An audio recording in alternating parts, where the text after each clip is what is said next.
Welcome to this episode of the People Dividend. I'm your host, Mike Horne, and I am absolutely delighted to have in our virtual studio today Alison Humphries. And Alison Humphries is an honorable fellow of the Recruitment and Employment Confederation in the UK. She is an award-winning non-executive director and strategic advisor working with recruitment business owners to help them achieve their objectives profitably, sustainably, and authentically. And I am just so delighted, Alison, to have Oh, you thank you, on. Mike. Yeah, it's just a It's delight. a pleasure to be here. Thank you very much for getting in touch, and I'm looking forward to it. Well, you are, as all of your experience suggests and your resume suggests, a highly experiencing managing director and non-executive director of recruitment businesses with a strong interest in building value, advancing strategy, and developing talent. So, what are some of your insights on that? What are some of the things that you think about? I mean, given your experience in driving these kinds of businesses in building value, advancing strategy, developing Mhm. talent. Right. Oh gosh, that's a big question. So, just for listeners' benefit, I have spent my entire career in the recruitment industry, every aspect of it, from search to mass recruitment process outsourcing, and so the industry is very much dominated by micro businesses. So, I guess as you'd expect, a lot of the people that I work with, the owners of those businesses, are typically inexperienced in business. So they might be really, really good recruiters, but very often they have, optimistically decided to go out alone or with some friends, and they actually haven't fully realized what a massive difference there is between being a great recruiter and building a great recruitment business. And I guess if you think about it, some of the skills are almost the opposite of each other, which is a bit weird. But because a recruiter is a sales led job, it's an advantage to be very single minded, to be very goal orientated, and very in the here and now. Whereas a great recruitment business leader has to plan ahead, has to think about a more complex set of stakeholders. So it's not just a client and a candidate, it's all the clients and the candidates and their colleagues. And they have to have consistent communication over a long period. So yeah, huge differences, and that's probably the biggest thing that I get brought in to help them with, is to actually start thinking like a business owner. I saw that so much. My own experience uh, endorses, replicates, those aren't the right words, uh, but it mirrors what you've just described. Certainly, as a human resources executive, I would see turnover in the recruiting function, in the staffing function. And for a while, that was one of my jobs on my rotations in human resources was to lead a talent acquisition team. So I had this Mm-hmm. global talent acquisition team, people in the UK, people in the United States, people in India, people in Singapore, people all over the world. Um, and what I noticed so often was seeing these very talented recruiters, I would say people with good selling abilities, all of a sudden decide, well, I'm going to jump out on my own because I see that I can make more money that way. Mm-hmm. And only to see them later resurface, a year later saying, well, that really didn't work out for me. And I've also Yeah. seen it in an executive search where, you engage someone for a senior vice president or an executive vice president search. And there are certain people on that search team because you got to be pretty hungry, I think, for cash in those businesses and executive search, Mm-hmm. only to watch some of the more junior people figure out that they can't make a dollar or a dime or whatever currency is important to you, to support a life, a child, whatever your interests you may have. I've Uh-huh. experienced that, Allison. That is a very interesting observation. And one of the ways that plays out in small and medium recruitment businesses is that it's traditionally a commission-based career, Right. but what happens in small businesses is that the people at the top of the sort of triangle, if you like, of the organisation, very often promote good salesmen into management positions at a layer below them, and then everybody starts dipping, as it were, so they get paid the commission on their own personal sales plus a share of everyone that directly reports to them. And before they know it, what they've built is a giant pyramid scheme where the guys at the bottom, very, very difficult to make any money, yeah? Because somebody else already owns all the client relationships and wants a share of the fees and so forth. The other piece that I observe is that, and here's the difference between the US and the UK.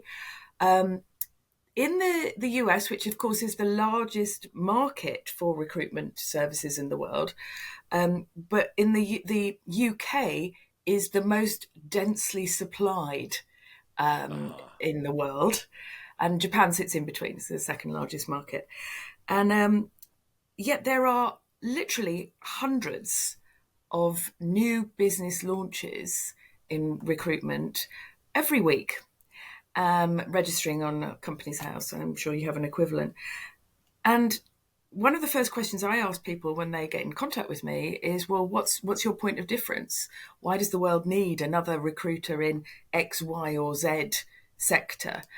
And you'd be surprised how many people haven't really thought about that at all, even in this very dense area of supply. And without thinking about that, without thinking about who they are targeting and what need of those people they're going to address, they find it difficult to develop any kind of brand penetration. So I don't know if that's Oh no, I think it's so true, situation. Alison. Yeah, I think it's so true what you describe. Of course, there are the big, what are those called? RPOs, recruiting organizations that a company can outsource mostly. And yet it is mostly a micro business, isn't it? It's, when I was in leading HR teams, people would often say, well, what recruiters can we use? And, these were mostly individuals or two-person teams or very small shops, at most, maybe 30 or 40 people at most. And that was a very big firm with lots of overhead and lots of expense. And just so interesting what you've described. Why do you think that is? Well, Goes to your question of being special. why do I think it's such a fragmented industry? I think that, look, technically, you might say it's low barriers to entry. It's not like you've got to invest in masses of machinery. But there are not no barriers to entry. Now, there is a difference between the US market and the UK market. We are Well, and you much have more a distinction you have a distinction that not many people hold. Well, the UK at least is now quite heavily regulated, and yeah, we keep getting new rules for the 1% of organisations who ignore all the rules anyway, and everyone else gets dragged into a lot of admin and process change to adopt all those rules. So yeah, there aren't no barriers to entry, but as I say, they are quite low, and the sector as a whole has enjoyed massive growth consistently over years, with just two interruptions in short. One was the pandemic, and previous to that there was the 2008-9 financial crash, and but it's always bounced back really, really well. What is interesting when you drill down into that is that while the industry as a whole has grown its turnover by about 35% consistently, the number of people it takes to do that has gone up by something closer to 157%. So at an individual level, we're becoming, as recruiters, less and less productive every year. And that's been the case for as long as I can remember. And this is my 40th year in the industry. And this is the bit where you're meant to tell me I can't possibly be that old. Right. True. And as you've experienced this, as this not productivity, but some measure of productivity has declined. What do you think? What do you think the impact of working from home is on the search business? Um, what do you think the impact of some people want shorter, the 4-day work week? What's the impact of that in search right now and what you do in terms of your Okay. business? Yeah, that's a very interesting conversation. Um, I've been through lots of different opinions about working from home, and I have come to the conclusion that in this industry, where there are a lot of rookies trained, being trained in the workplace, but not in a terribly structured way, very often, that actually they do need to be in the workplace for at least 6 months to absorb not just the content and what their colleagues are saying, but also what they're doing and the pace that they keep up and the focus. And then they can probably, if they're on track, they can manage a few days a week at home on their own. The issue that I see still is that um, I think we have to really fundamentally change as managers and leaders when we're doing that. It's like a different operating system, isn't it? And if you say, well, when my people were in the office, they'd come and ask me if they needed help, and that was an exact quote from someone I worked with earlier last week. My thought was, well, hang on, brand new people don't actually know if they need help. They're thinking they're doing a pretty good job within their abilities, and that maybe everybody gets turned down when they ask for a meeting, or doesn't get beyond a gatekeeper when they're doing business development calls. They're actually quite unlikely to say, I need to improve this, or if their ratios or KPIs are down, they'll tend to just assume that's the way the market is. So as managers, sorry, it's a very long-winded answer. As No, it's fine. managers, I think we have to change our operating model and say, okay, I actually have to go there and talk through, and not just say any problems and hope they say, no, I'm all fine here.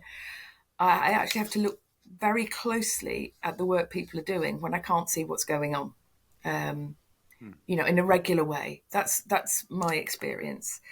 Um, but I don't think it's going away.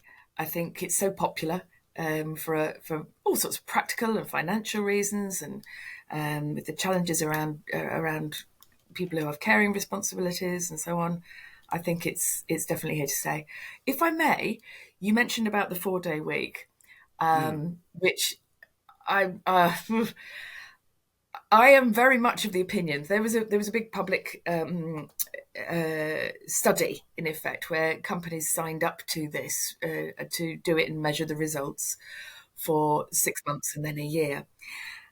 And there were a lot of businesses reporting that, as a trial, it had been very successful with their teams. They hadn't really lost any productivity and so on. Some of the early adopters then decided to make it a contractual right. And that was when their productivity started to drop off.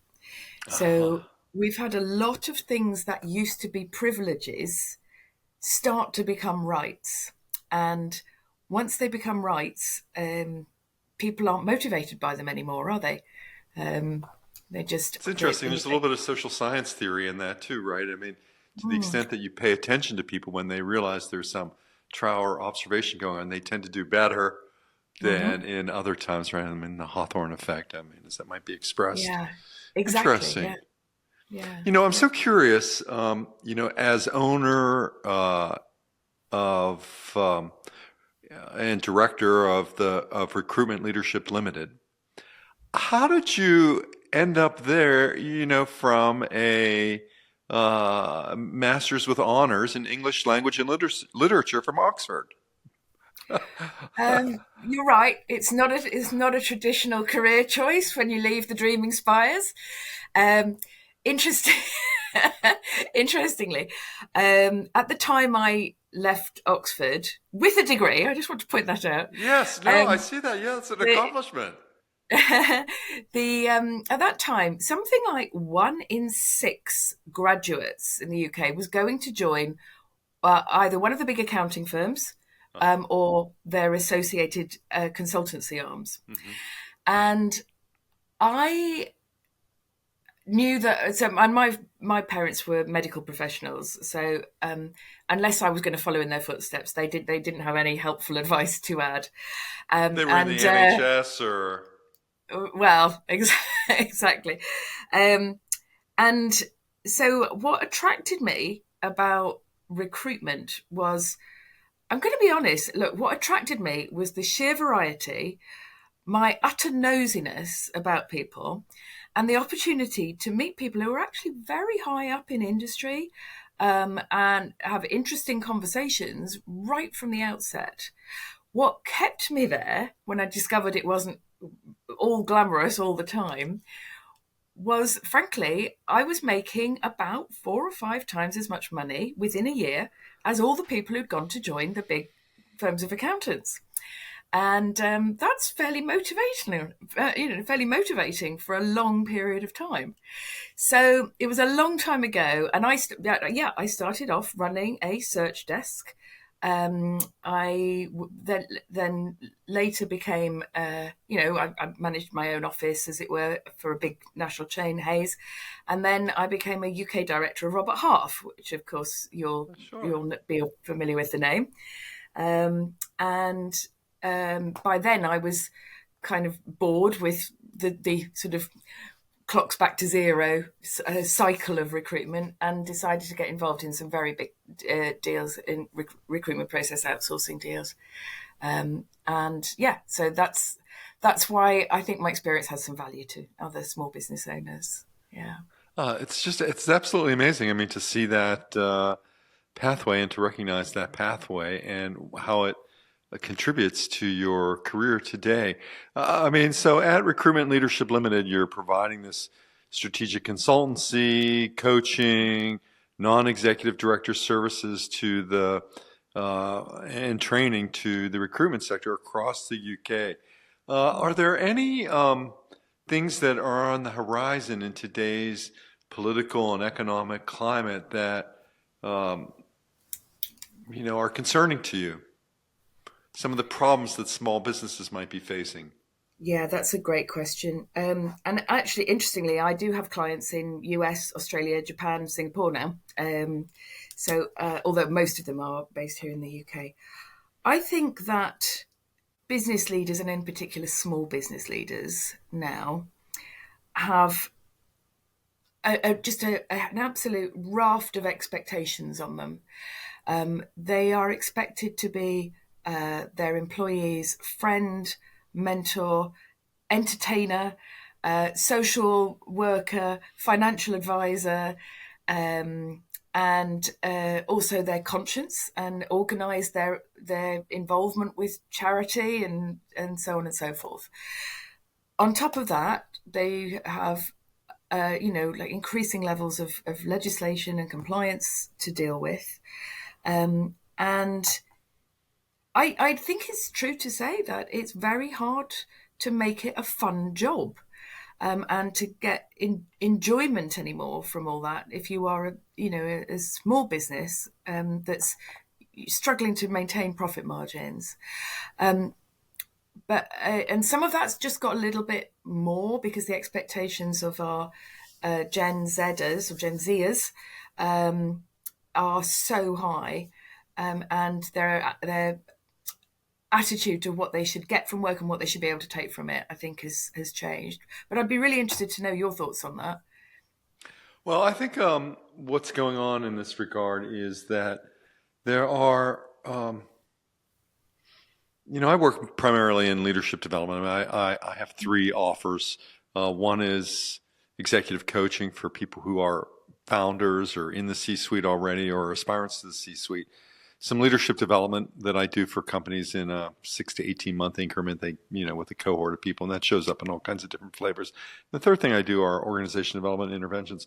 What I have noticed in leadership development is that when you ask people to describe when you ask successful people to describe what are the characteristics of leadership, I mean, this list is like 100 words long. Mm. And it's Yeah. impossible for most people to succeed at all of those kinds of things. So it is a question about focusing, right? What are the three things where you can really make a difference, that you can bring your best and focus on those strengths? I mean, so difficult for so many people to do that. And then maybe to think about, what are one or two development areas that would make you a better leader? So I think all of these challenges exist in business today. And it's particularly about being able to find your authentic voice as a leader and a manager, and being comfortable in your own shoes. So I think as a small business owner, like myself, like you, I mean, nothing happens unless you've got some dissatisfaction with the way you think things are going on. But you've got to have some vision. You've got to be willing to take first steps. You've got to be incredibly resilient. So it's picking out these kinds of things, I think, that make the difference, Alison. Yeah, I do totally agree with your point about focus. And if you can communicate to your team that you haven't dropped a ball, you have carefully placed it in a corner and on your agenda for, say, next quarter or next year. But in order to achieve real results in this quarter or this year in these three areas, I think that can help with both your sanity and your health, as well as clarity for people in the workplace. But it's a lot. Yes, it is. I mean, for all of the folks in our audience who are challenged, who want to build high value recruitment businesses, avoid mistakes, most of our audiences are people in human resources, consulting, coaching. I think that getting in touch with Alison Humphries, might be a step in the right direction. Will be a step in the right direction for you. Alison, how do people get in touch with you? How do they find out more about your business? I mean, clearly one way is LinkedIn. Yeah, of course. And there are a couple of Alison Humphries on LinkedIn who are in the recruitment industry. So I'm the one that has Hon Freck after their name. I'm an honorary fellow of the REC. One of the very few. The other one is is actually my client, the other Alison Humphries. So they can get in touch with me via my website. That's www.recruitmentleadership.co.uk, or email me, Alison, ALISON, at recruitmentleadership.co.uk. Right. Alison with one L. And all of this will be in the show notes. Alison, it's just been great to have you as a guest on the People Dividend podcast. If you were to leave one piece of advice to everyone aspiring to success in the recruitment business, what would that be? Moving forward in 2025. Do you know what? I think it's an old idea, but I think it's just as important as it ever has been, and that is build networks and maintain them. I think that's really important. And on that note, thank you, Alison Humphries. It's been an absolute delight to have you on the People Dividend podcast. Thank you. And until the next episode, stay well.